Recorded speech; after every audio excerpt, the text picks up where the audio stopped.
uşaq həkimi vardı, bitki ilə çox maraqlanırdı. Belə müalicələrlə. O gətirdi bir nəfəri, 5 santim dedi daşı var böyrəyində. 5 santim? Bəli, bəli. Həmin oğlanın, özü də biznesmen idi həmin adam, qonşusuydu.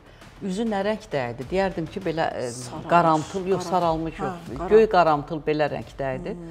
Mən dedim ki, 5 santim çətin əriyə, həm də onun əriməsi qorxuludur, tərpənəndə ona əziyyət verə bilər. 5 santim harca bax, nə burada deyim, nə irilikdə bir daşdır. Görünür fosfatmış, boş daşmış.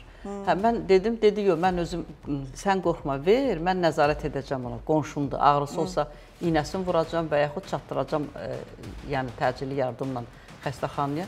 Sadəcə bu adam hələ əməliyyatı istəmir də, bir dənə ver onda. Əvvəl vermirdi, mən dedim, yox, bu qorxuludur. Dedi, özüm nəzarətdəyəm, o çox savadlı qadın idi, həmin qadın, həkim. Mən verdim buna, yığın verdim, dedim, bunun heç nəyə ziyanı yoxdur, sadəcə əriyəndə ola bilsin ki, onun biraz təsir eləsin. O içdi, bir haradasa, bir 10 gündən sonra zəng vurdu mənə ki, halım pisdir, çox pis haldayam, mən dedim, həkimi tap, qoy sənə nəsə, iynə zad lazımsa vursun. Birazdan zəng vurdu ki, düzəldim. Dedim, təcili get ultrasas müayinəsi. İnanırsız parçalanmışdı, gəlib düşmüşdü. Ən böyüyü 2,5 olmuşdu, sonra xırda 1. O parçalan vaxtı həmin adam özünü çox pis eləmişdi. Təbii ki. Davam elədi, əridi, getdi də. Onda bildim ki, amma CD analizində yazmamışdılar heç nə, urat yazmışdılar.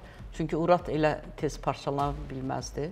Fosfat mənşəli daşlarmış. Elə ona da daşqapan vermişdim, böyrək qoruyucu, iltihaba qarşı. Onun kreatini də yüksək idi, zülalıda. Mən ona qarşı müalicə verdim 15 gün və əriməyə qarşı, daşın əriməsinə. Bax, o yadımdadır ki, həmin adam da əridi.